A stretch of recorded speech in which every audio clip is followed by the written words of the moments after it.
Welcome to the abridged audio version of David Hathaway's main newsletter. David writes, "Since my last letter, I have been to Ukraine. What a triumph of blessing!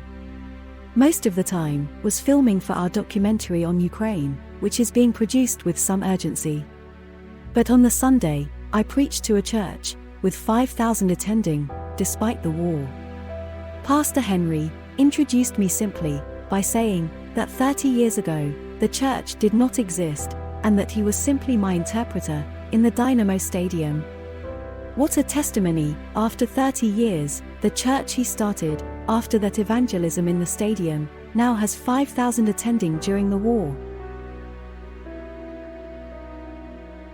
In April, I celebrated my 91st birthday. It was also exactly 50 years since my miraculous release from the communist prison. In a special Ukrainian restaurant with our staff and my great friend Boris, who pastors the largest messianic congregation in Europe, he remembered so movingly how in 1994, he was one of those 200 Ukrainians who spent 3 months evangelizing in Siberia with me. What a wonderful witness to the power and glory of God! Boris and Henry are only two illustrations of what happened to those who evangelized with me in Ukraine and Siberia in the early 1990s, changed by the incredible miracles they witnessed.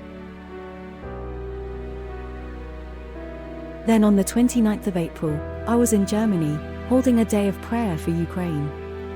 400 attended, but hundreds more watched online. Already this has stirred Germany, and now they want us to organize more and much larger days of prayer.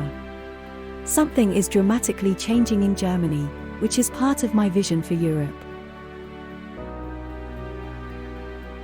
Now by the time you listen to this, I shall be on my way to Armenia, where on the 27th of May, we will hold the first National Day of Prayer in Yerevan. This is a powerful breakthrough in this former Soviet country, as all denominations will come together in unity for the first time. What a testimony to the glory of God, with the power and fire of the Holy Spirit. This breakthrough has come after seeing what has happened in Ukraine through united prayer. Because of my personal meeting with the head of the Armenian Church, all Christians can join in prayer with the centuries-old Apostolic Church.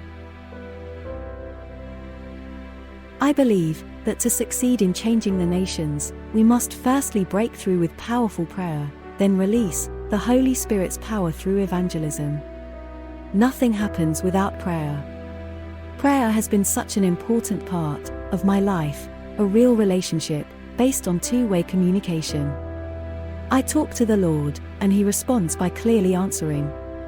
This is confirmed by the fact that both times I had cancer, the Lord communicated with me to confirm what He would do. Then in my prison cell, just 3 days after my conviction by a communist court, He showed me in a dream the exact day and place of my release, and that I would be speaking in the Royal Albert Hall in London on the Easter Monday. But He did not show me how He would do it. That was the surprise He kept to the last. Despite the war in Ukraine, our united, interdenominational spiritual council has received permission to hold our next day of prayer. For security reasons, we cannot publish the exact day or the place. But all preparations are being made. I will be there, and together, we will demonstrate God's power over evil.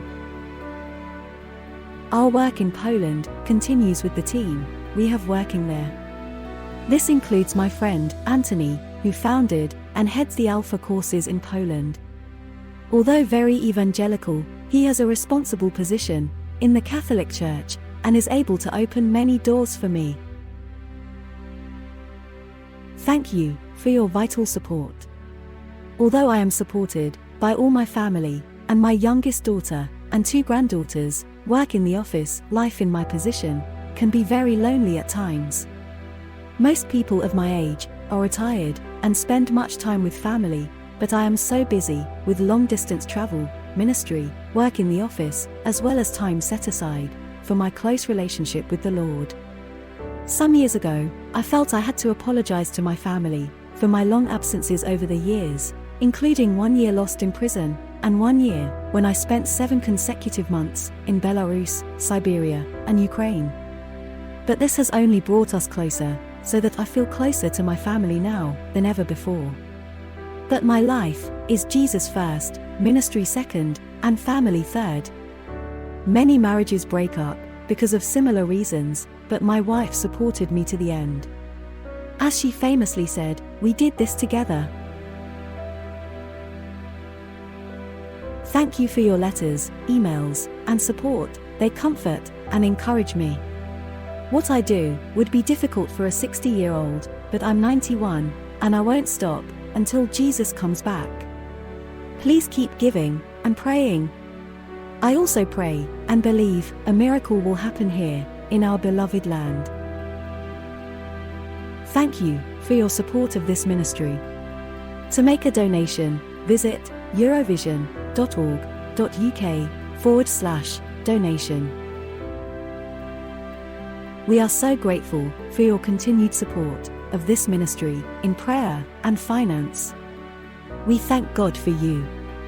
Your support enables us to preach the gospel, and we continue to provide humanitarian aid to the displaced and vulnerable in Ukraine. Please continue to pray for our staff there as they risk their lives helping others. To make a donation, visit eurovision.org.uk/donation. Thank you for listening.